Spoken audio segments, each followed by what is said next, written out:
अधिनायक जय हे भारत भाग्य विधाता पंजाब सिंधु गुजरात मराठा द्राविड उत्कल गंगा विंध्य हिमाचल यमुना गंगा उच्चल जलधि तरंगा तव शुभ नामे जाहे तव शुभ आशीष मागे गाहे तव जय गाथा जन गण मंगलदायक जय हे भारत भाग्य विधाता जय हे जय हे जय हे जय जय जय जय हे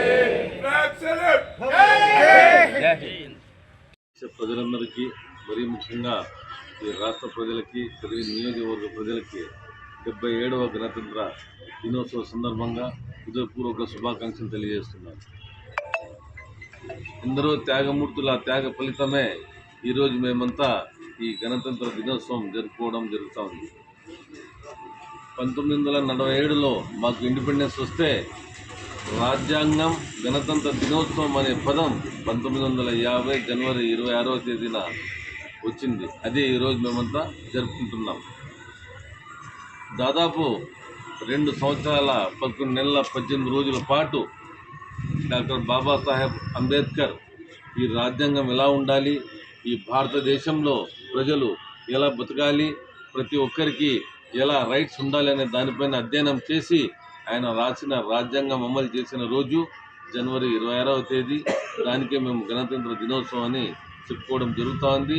ఈ సందర్భంగా ఈ రాజ్యాంగం, ఇదే రాజ్యాంగం భారతదేశంలో అమలు కావాలని ఎలాంటి పరిస్థితుల్లో రెడ్ బుక్ రాజ్యాంగం కానీ మరో రాజ్యాంగం ఎవరన్నా ఏర్పరిచే ఆలోచనలో ఉంటే అది విరమింపజేసుకొని ఏదైతే 2 సంవత్సరాలు దాదాపు 3 సంవత్సరాలు కష్టపడి రాసిన రాజ్యాంగమే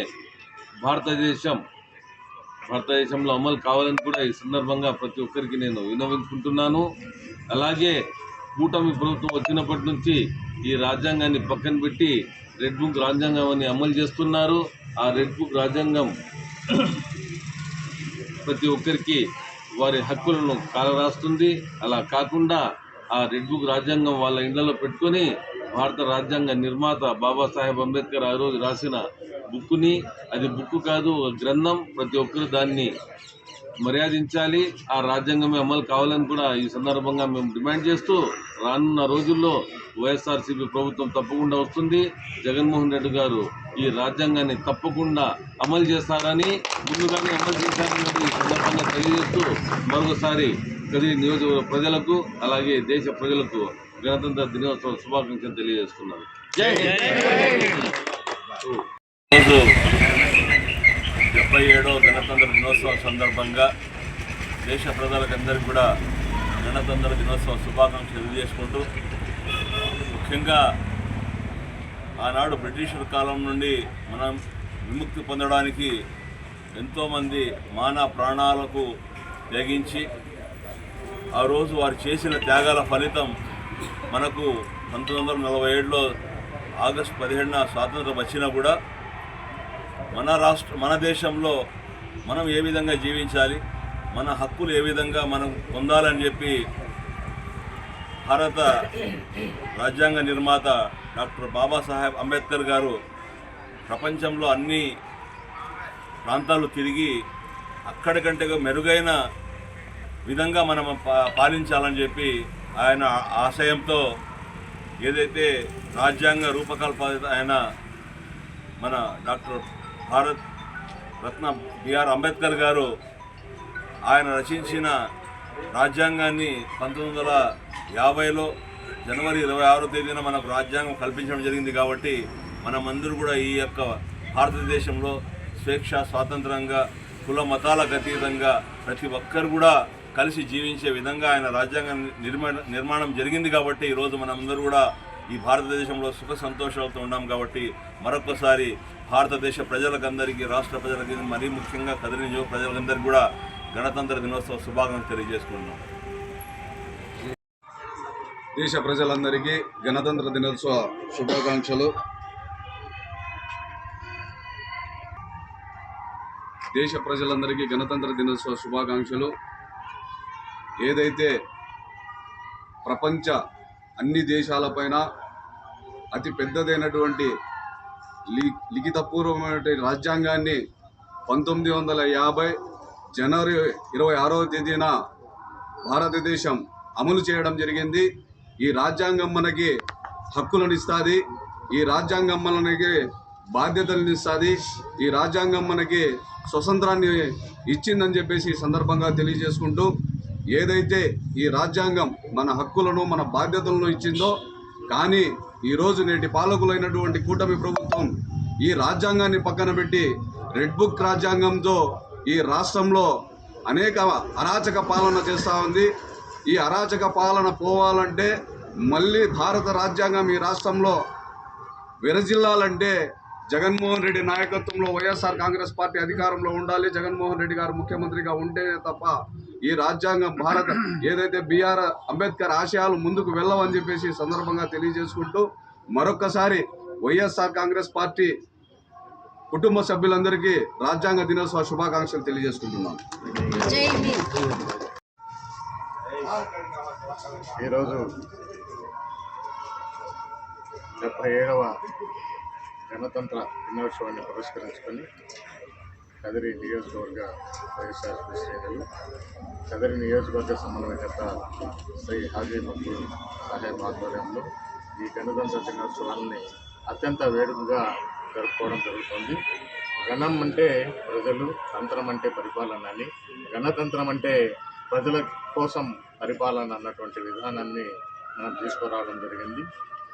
మనం చూసాం, సుసంపన్నమైనటువంటి సువిశాలమైనటువంటి భారతదేశాన్ని బ్రిటిష్ వారైతే ఏమి, అంతకుముందు వేరే వారు కూడా పరిపాలించడం కూడా జరిగింది. మన దేశంలో ఉన్నటువంటి భారతదేశ సంపదనంతటినీ కొల్లగొట్టడం జరిగింది. మన భారతదేశాన్ని బానిస దేశంగా చేయడం కూడా జరిగింది. వాటినన్నింటినీ ఎదిరిస్తూ అనేక మంది, ఎంతోమంది త్యాగాలు చేయడం, ఆ త్యాగాల యొక్క ఫలితమే ఈరోజు మనం అనుభవిస్తున్నటువంటి ఈ స్వాతంత్రాలు. 1947వ సంవత్సరం ఆగస్టు 8వ తారీఖు స్వతంత్రం సిద్ధించింది. స్వతంత్రం సిద్ధించిన తర్వాత అంతకు ముందు ఉన్నటువంటి ఏవైతే రాజ్యాంగాలు ఉన్నాయో వాటన్నిటినీ రద్దు చేస్తూ మనకంటూ స్వతంత్రంగా ఒక రాజ్యాంగం ఉండాలన్నటువంటి ఉద్దేశంతో, దాన్ని మనం రిపబ్లిక్గా పరిగణించుకోవాలనే ఉద్దేశంతో గణతంత్రంగా 1950 జనవరి 26వ తారీఖు రోజు మన గణతంత్రంగా ఉన్నటువంటి ఈ రాజ్యాంగాన్ని ఆవిష్కరించడం జరిగింది. ఈ రాజ్యాంగాన్ని మేధావులైనటువంటి చాలామంది, అందులో బాబాసాహెబ్ అంబేద్కర్ గారు ఒకరు, అంతేకాకుండా ప్రతి ఒక్క మహామేధావు కూడా ఇందులో పాల్గొంచుకున్నారు. దాదాపుగా 2 సంవత్సరాల 11 నెలల 18 రోజులు ఈ రాజ్యాంగం లిఖించడానికి మనకు టైం తీసుకుంది. 1950 జనవరి 20వ తారీఖు నాటి కంప్లీట్ అయితే ఆ రోజు నుండి మనకు ఈ భారత రాజ్యాంగం అమలులోకి వచ్చింది.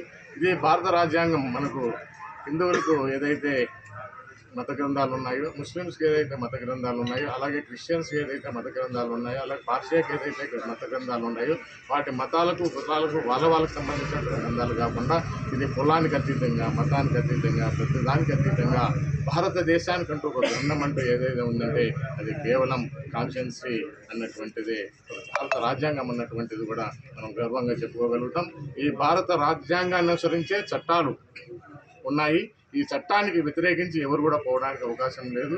రాష్ట్రపతి నియామకం కానుంటి కింద క్లర్క్ వరకు నియామకం కూడా ఆ రాజ్యాంగానికి సంబంధించి వస్తుంది. సిపిసి కానీ, సిఆర్పిసి కానీ, ఎవిడెన్స్ యాక్ట్ కానీ, ఏదైనా కానీ ఈ రాజ్యాంగానికి అతిక్రమించి పోవడానికి కూడా అవకాశం లేదు. అంత పటిష్టమైనటువంటి రాజ్యాంగం అనేది. మనం మొత్తం ప్రపంచ దేశాలలో ఏదైనా రాజ్యాంగం పటిష్టమైనటువంటి రాజ్యాంగం ఏదైనా ఉందంటే అది ఒక భారతదేశ రాజ్యాంగం అని చెప్పేసి మనం పల్లగుద్ది చెప్పడానికి అవకాశం ఉంటుంది. అత్యంత పెద్ద రాజ్యాంగం ఏదైనా ఉందంటే అది మన భారత రాజ్యాంగం అని చెప్పేసి మనం చెప్పాల్సి వస్తుంది. అందుకే అన్ని ప్రపంచ దేశాలు కూడా భారత రాజ్యాంగాన్ని అనుసరిస్తున్నాయి. చాలా రాజ్యాంగాలు వచ్చేసిందని మన రాజ్యాంగాన్ని అనుసరించి చాలా రాజ్యాంగాలు కూడా వాటి యొక్క రాజ్యాంగాలను కూడా రూపురేఖలు కూడా మార్చుకోవడం జరిగినటువంటి పటిష్టమైనటువంటి రాజ్యాంగం అనేది.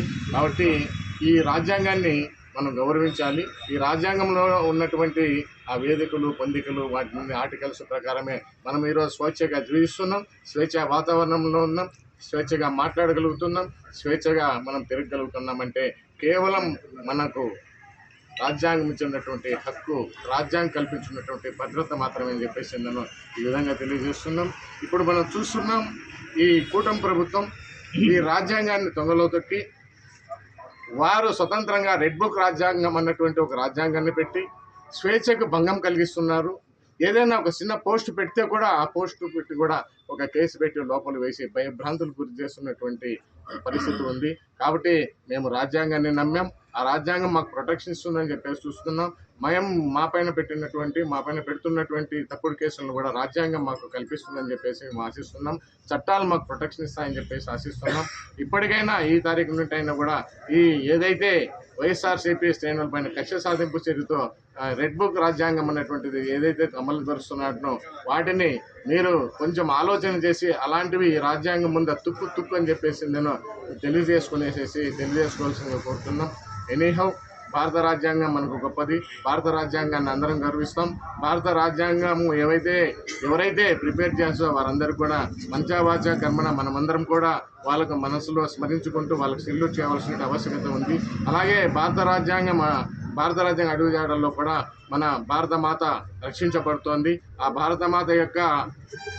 భారతమాతను కూడా రక్షించబడడానికి భారత రాజ్యాంగం ఎంతో విలువలతో కట్టుబడి ఉందని చెప్పేసి తెలియజేస్తూ ఈ గణతంత్ర దినోత్సవానికి అత్యంత ఉత్సాహంతో ఈ పార్టీ ఆఫీస్కు మన మక్బూల్ భాయ్ గారు పిలుపు ఇచ్చినంత వెంటనే వచ్చి అది ప్రతి ఒక్కరి పండుగ, ఇది మన దేశ పండుగ, ఒక ఇంటి పండుగ కాదు. మనమేదో సంక్రాంతి ఇంకోటి ఒక ఇంటి పండుగ లాగానే చేసుకుంటాం ఒక పండుగ. ఇది వచ్చేసిందన్న భారతదేశం అంతా కలిసికట్టుగా చేసుకునేటువంటి భారతదేశ పండుగ అని చెప్పేసి నేను ఇందు మూలకంగా తెలియజేస్తున్నాను. ఇక్కడికి వచ్చినటువంటి ప్రతి ఒక్కరికి ఇది కండక్ట్ చేసినటువంటి మన మక్బూల్ భాయ్ గారికి, తర్వాత హాజీ చాంద్ బాషా గారికి, ముఖ్యంగా ఈ కార్యక్రమాన్ని నెరవేర్చినట్టు మన టౌన్ కన్వీనర్ గారికి, వారికి వీరికి కాదు ప్రతి ఒక్కరు కూడా మీ అందరు కూడా మనసావాచ కర్మన నా హృదయపూర్వక నమస్కారాలు. భారతదేశాన్ని దాదాపు 200 సంవత్సరాలు బ్రిటిష్ పాలకులు బానిసత్వంలో చూసి తరుణంలో యుద్ధాలు చేసి మన దేశానికి స్వతంత్రం 1947లో తీసుకొస్తే తర్వాత 3 సంవత్సరాల పాటు ఈ యొక్క భారతదేశంలో కులమతాలకు అతీతంగా అందరూ సమానత్వంతో బతకాలనే ఉద్దేశంతో బాబాసాహెబ్ అంబేద్కర్ గారు అధ్యయనం చేసి 1950లో జనవరి 26వ తేదీన గణతంత్ర దినోత్సవాన్ని తీసుకొచ్చి జరుపుకుంటా ఉన్నాం. కానీ ఈరోజు కూటమి ప్రభుత్వం అధికారంలోకి వచ్చిన తర్వాత ప్రశ్నిస్తే కేసులు, ప్రశ్నిస్తే జైళ్ళు, మనకి భారత రాజ్యాంగంలో ప్రశ్నించడం అనేది, వాక్చాతుర్యం మాట్లాడడం అనేది, తప్పు జరిగితే ప్రశ్నించడం అనేది ఒక హక్కు. అలాంటి హక్కును కాలరాస్తూ ప్రశ్నిస్తే జైళ్ళల్లో పెడతా ఉన్నారు. ఈ యొక్క భారత రాజ్యాంగం మనం అమలు చేయాలంటే అలా కాకోకుండా ఈరోజు చంద్రబాబు రాజ్యాంగాన్ని ఈరోజు మన రాష్ట్రంలో అమలు చేస్తూ ఉన్నారు.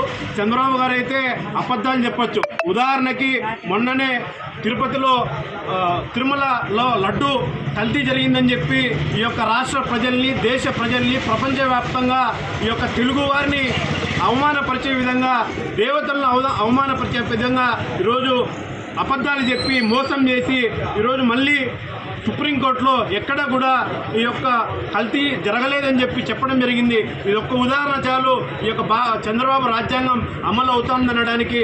దీన్ని వైఎస్ఆర్ కాంగ్రెస్ పార్టీ తీవ్రంగా వ్యతిరేకిస్తూ ఉన్నాం. భవిష్యత్తులో జరగబోయేటువంటి 2.5 సంవత్సరాల కాలం తర్వాత ఈ యొక్క రాష్ట్రంలోకి జగన్మోహన్ రెడ్డి గారు ముఖ్యమంత్రి అయిన తర్వాత ఈ యొక్క రాష్ట్రంలో బాబాసాహెబ్ అంబేద్కర్ గారు రచించినటువంటి రాజ్యాంగం అమలవుతోంది. అప్పుడు ఈ యొక్క రాష్ట్రంలో కుల మతాలకు అతీతంగా అందరూ కూడా స్వేచ్ఛగా సమానత్వంతో పడుతారని చెప్పి వైఎస్ఆర్ కాంగ్రెస్ పార్టీగా తెలియజేస్తా ఉన్నాం. వాతావరణం జరగడానికి కారణం ఏమంటే మన కాన్స్టిట్యూషన్ రిటర్న్ కాన్స్టిట్యూషన్ అమల్లోకి వచ్చిన డే 26 జనవరి 1950 సంవత్సరం. దాన్ని ఒకసారి పునఃసమీక్షించుకొని ఎంత మాత్రం ఈ కాన్స్టిట్యూషన్ అమల్లో ఉంది, ఒక నెమరేసుకునే ఒక పండగ లాంటి ఏమన్నా సమీక్ష ఉంటే దీంట్లో తప్పులు ఏమన్నా ఉన్నా, వాళ్ళు ఎవరైతే మన స్వతంత్రానికి పోరాడి వాళ్ళ ప్రాణాలు అడ్డేసి ఈరోజు మన స్వతంత్రాన్ని ఇంత స్వేచ్ఛగా మనం అనుభవిస్తున్నామంటే హక్కులు అది కేవలం బాబా డాక్టర్ అంబేద్కర్ గారు మనం రచించిన కాన్స్టిట్యూషన్ అమల్లో ఉండడం వల్లనే మనం స్వతంత్రంగా ప్రతి ఒక్కరు స్వతంత్రంగా మాట్లాడగలుగుతున్నామంటే ఈ పొద్దు మన కాన్స్టిట్యూషన్ ఇచ్చిన వరం. ఈరోజు మన నోటికి కట్టేసుకునే పరిస్థితి వచ్చింది. ఈ మాట మాట్లాడితే తప్పు, ఈ మాట్లాడే వాక్ స్వాతంత్రం కూడా లేకోకుండా మన కాన్స్టిట్యూషన్ 17 కానీ 16 కానీ 21 కానీ ఇస్తే ఆ కాన్స్టిట్యూషన్ తొంగలో దొక్కేసి మనం ఈ పొద్దు పరిపాలిస్తున్నారంటే ఈ పరిపాలన దానికోసమే ప్రజలకు ఈరోజు టోటల్గా మన వైఎస్ఆర్ ఆఫీసు ప్రతి ఒక్కరు కూడా దీన్ని మనం కాన్స్టిట్యూషన్ రెడ్ బుక్ కాన్స్టిట్యూషన్ నడుస్తుంది, కానీ డాక్టర్ అంబేద్కర్ రచించిన కాన్స్టిట్యూషన్ అమల్లో మన రాష్ట్రంలో మాత్రమే లేదు. ఈ కాన్స్టిట్యూషన్ అమలు లేదు కాబట్టే ప్రతి ఒక్కరూ కూడా రెడ్ బుక్ రాజ్యాంగం ఉండే పరిస్థితి వస్తుంది. ఇది ఎన్నో రోజులు ఉండదు. ఇది ఎవరైతే రెడ్ బుక్ రాజ్యాంగం అనేది రెడ్ బుక్ అని చూపించి భయభ్రాంతులు గురి చేస్తున్నారో, కాన్స్టిట్యూషన్ అనేది పవర్ఫుల్, ఈ కాన్స్టిట్యూషన్ సూపర్ పవర్ఫుల్. ఇది దేశ ప్రజలందరూ కూడా, రాష్ట్ర ప్రజలందరూ కూడా ప్రతి ఒక్కరూ దీన్ని అనుసరించే ముందరకు పోతారు. కానీ రెడ్ బుక్ రాజ్యాంగం పెట్టించి భయభ్రాంతులు గురి చేసినంత మాత్రాన మేము భయపడే పరిస్థితి లేదు. మేము కాన్స్టిట్యూషన్కి వైఎస్ఆర్ పార్టీ సభ్యులందరూ కూడా, రాష్ట్ర ప్రజలందరూ కూడా ఓన్లీ కాన్స్టిట్యూషన్ మీద బేస్ అయ్యే కాన్స్టిట్యూషన్లో హక్కులు మాత్రమే. మీరు రేపొద్దున మీరు తప్పుడు కేసులు పెట్టినా కాన్స్టిట్యూషన్లో మేము ఎలా బయటికి రావాలనేది మాకు తెలుసు. మీ రెడ్ బుక్ రాజ్యాంగాన్ని పక్కన పెట్టి కాన్స్టిట్యూషన్ ప్రకారంగా ప్రజల మన్నను మీరు పొందాలని చెప్పి మేము కోరుకుంటూ, రిపబ్లిక్ డే రోజు మీరు ఏం చేస్తారనేది మీరు తెలియజేస్తాం. కనీసం ఇక్కడి నుంచి అన్నా మీరు మేల్కొని రెడ్ బుక్ రాజ్యాంగం ఆయన డాక్టర్ బాబు సాహెబ్ అంబేద్కర్ రచించిన కాన్స్టిట్యూషన్ అమలు చేయండి అని మేము కోరుకోవడం జరుగుతుంది మన ప్రభుత్వాన్ని. ఈరోజు మనం 77వ స్వతంత్రాన్ని జరుపుకుంటున్నాం కాబట్టి ఇది దేశ పండగ. ప్రతి అందరూ అన్ని సమాజంలో మొత్తం ఈ ప్రపంచంలో లేని కాన్స్టిట్యూషన్ని మనం తయారు చేసాం. రిటర్న్ కాన్స్టిట్యూషన్ ఉండేది ప్రపంచం అన్ని దేశాలు ఏ దేశంలో లేదు, భారతదేశంలో రిటర్న్ కాన్స్టిట్యూషన్ ఉంది. దయచేసి ఈ కాన్స్టిట్యూషన్ని ప్రతి ఒక్కరూ బాధ్యతగా మన హక్కుల మేరకు దీన్ని అనుభవించుకుంటూ ఎంజాయ్ చేసుకుంటూ పోవాల్సిందే. కానీ దీన్ని అతిక్రమించినామంటే ఖచ్చితంగా దాని పరిణామాలు ఈరోజు ఉండకపోవచ్చు, కానీ రేపు వచ్చే కాలంలో భవిష్యత్తులో ఖచ్చితంగా దీన్ని ఫేస్ చేస్తారని చెప్పి నాకు అవకాశం ఇచ్చిన పెద్దలకు మన